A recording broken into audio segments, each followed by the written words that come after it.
The day the stars answered back. The discovery.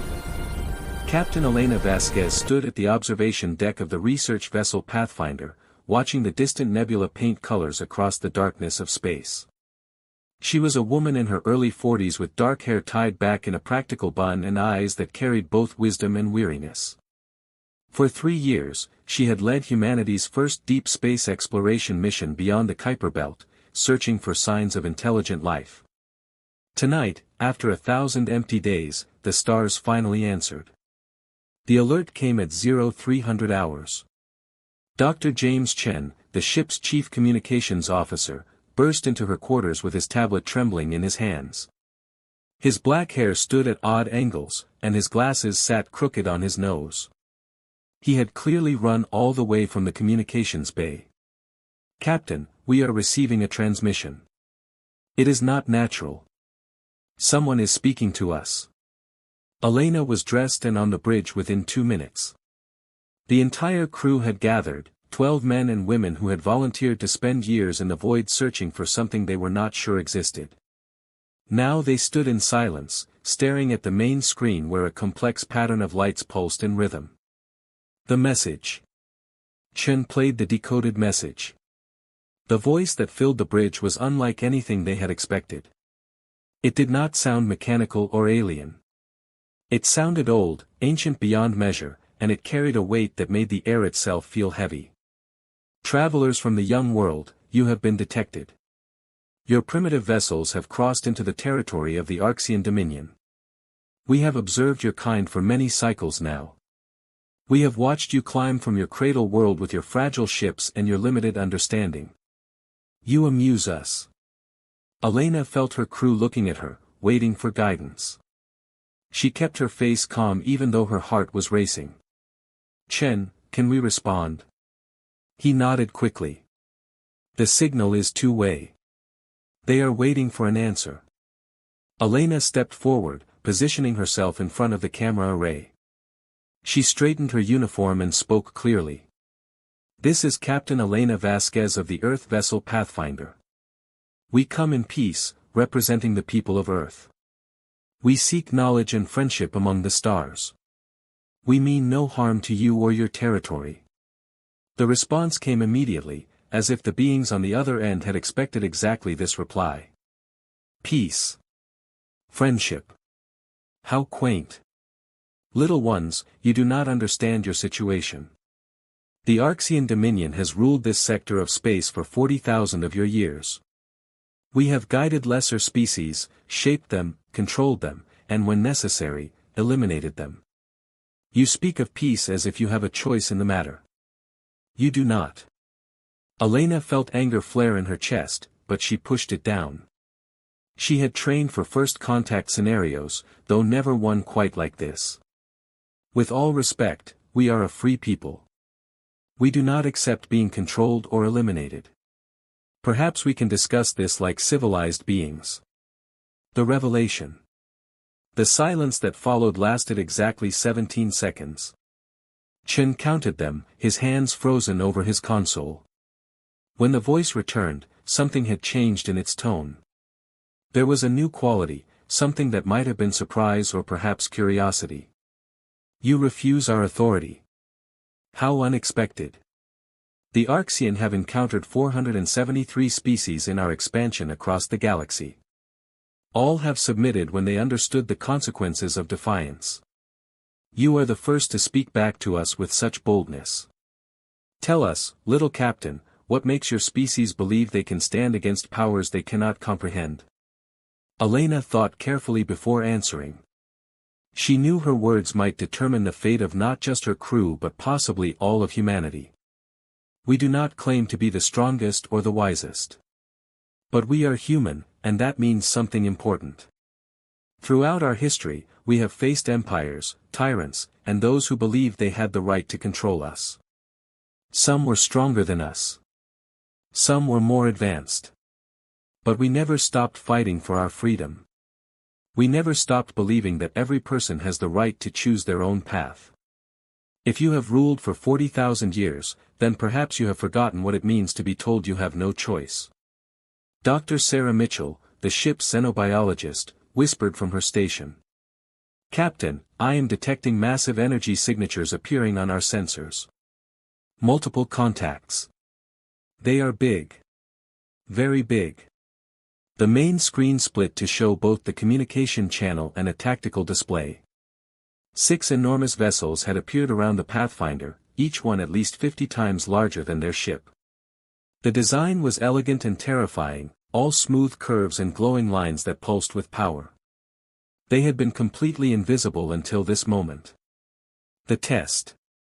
The Arxian voice continued, now with a hint of something that might have been amusement. "You speak well, Captain Vasquez. Your words show courage, even if they also show ignorance. You compare us to your petty human empires, but you do not understand the scale of what you face. We have technology that would seem like magic to you. We have weapons that could turn your entire planet to dust in moments. We have lived for thousands of years while you measure your lives in mere decades. What is courage against such overwhelming superiority?" Elena noticed that Lieutenant Marcus Cole, her tactical officer, had quietly armed the Pathfinder's defensive systems. They were pathetic compared to what surrounded them, but she appreciated his instinct. She gave him a small nod to stand down. Firing would accomplish nothing except ensuring their deaths.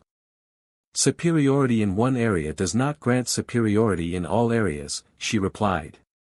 "You have advanced technology and long lives. But has that made you wise? Has it made you just? From what you have told us, it has made you into rulers who expect obedience simply because you are powerful. That is not leadership. That is tyranny."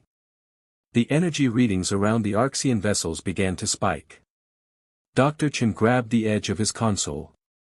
"Captain, they are charging weapons. Multiple targeting locks on our position." The crew tensed, ready for the end. But Elena did not flinch. She kept her eyes on the camera, kept her voice steady. "If you are going to destroy us, then do it.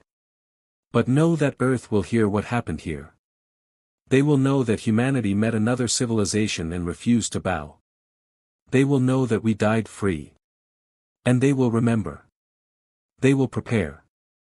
And someday, somehow, they will find a way to stand against you. Not because we are stronger, but because freedom is worth dying for." The unexpected response. The weapons stopped charging. The targeting locks disappeared. For a long moment, nothing happened. Then the Arxian voice returned, and this time it sounded different. The ancient weight was still there, but now it carried something new. Respect, perhaps, or recognition. "Remarkable. Your species has existed for such a brief time, and yet you have already understood something that many ancient civilizations never grasp. The willingness to die for an idea is a powerful force. It cannot be calculated or predicted by logic alone. We have just performed a test, Captain Vasquez. We wanted to see how your kind would react when facing certain death. Would you beg? Would you bargain? Would you compromise your principles to survive? You did none of these things." Elena felt her legs go weak with relief, but she remained standing. "A test? You threatened to kill my crew as a test." The voice remained calm. "Yes. Because what happens next depends entirely on your answer to one question. We have ruled this sector through strength and fear for 40 millennia. Some species serve us willingly, grateful for our protection and guidance. Others serve because they have no choice. But you, Captain Vasquez, and your humanity, you represent a third option. A species that will not serve at all. So we must decide what to do with you. And you must decide what you will do about us. The choice." The main screen flickered, and for the first time, they saw the Arxian themselves. The being that appeared was not what anyone had expected. It was tall and thin, with skin that seemed to shimmer between silver and gold. Its eyes were large and dark, filled with stars that actually moved within them. It wore robes that floated as if in water despite the vacuum of space. It was beautiful and terrible and ancient beyond human understanding. I am Keeper Azrian, the being said, and its mouth did not move but the words formed perfectly in their minds. I have lived for 12,000 years. I have seen civilizations rise and fall. I have witnessed wonders and horrors beyond your ability to imagine. And I tell you this with certainty. Your species is dangerous. Dangerous? Elena asked. We are barely able to leave our own solar system. How are we dangerous to you? Azrian tilted its head, studying her. Not dangerous because of your weapons or your technology. Dangerous because of your ideas. The concept of universal freedom that you carry, the belief that no being has the right to rule another without consent, this is a virus that could spread across the galaxy if left unchecked. We have built our civilization on order, hierarchy, and the acceptance that some beings are meant to lead while others are meant to follow. Your existence challenges that foundation. Dr. Mitchell spoke up, her voice quiet but firm. So you will kill us to protect your way of life? Azrian's expression was difficult to read, but something that might have been sadness crossed its features. That is one option. We could eliminate your species before it becomes a greater threat. Your planet is small and isolated. It would be a simple matter. But there is another option, one that we have never offered before. We could allow you to prove your philosophy. We could release one of the servant species under our control and see if your ideas of freedom and cooperation can truly build something stronger than our order and hierarchy. The gambit. The bridge erupted in whispered conversations. Elena raised her hand for silence. You would free one of your subject species and let us work with them? Why would you do that? Because, Azrian said slowly, I am curious. I have lived for 12,000 years, and I find myself curious about what will happen. If you fail, if freedom proves weaker than order, then we will have our answer. We will know that our way is correct, and we will do what must be done to preserve it. But if you succeed, then perhaps it is time for the Arxian Dominion to reconsider the foundations of our civilization. Elena looked at her crew. Chen was calculating probabilities on his tablet. Mitchell was already thinking about which species might be freed and how to help them. Cole was assessing the military implications. They were scared, but they were also excited. This was why they had come to space. Not just to explore, but to prove that humanity's values meant something beyond Earth. What species would you free? Elena asked. Azrian gestured, and another image appeared on the screen. These are the Kalari. They have served the Dominion for 6,000 years. Once they were warriors and explorers, but we broke their spirit and made them into farmers and laborers. They have forgotten how to dream of anything beyond service. If you can help them remember freedom, if you can help them build a new society based on choice rather than obligation, then you will have proven your point. The agreement. Elena took a deep breath. She knew she was making a decision that would affect all of humanity, possibly for generations to come. If we accept, what are the terms? Azrian listed them clearly. You will have 10 of your years to work with the Kalari. We will provide you with one of their colony worlds, far from our core territories. We will not interfere directly, but we will observe. You may bring resources and knowledge from Earth, but you cannot bring weapons. If at the end of 10 years the Kalari have built a stable, free society that is stronger than what they had under our rule, then we will consider releasing other species and reforming our approach to governance. If they fail, if they destroy themselves or beg to return to our control, then we will know that freedom is not the universal good you claim it to be. And if they succeed but you decide to attack us anyway? Elena asked. Azrian Star's eyes seemed to brighten. Then you will have won something far more valuable than a military victory. You will have won the moral argument.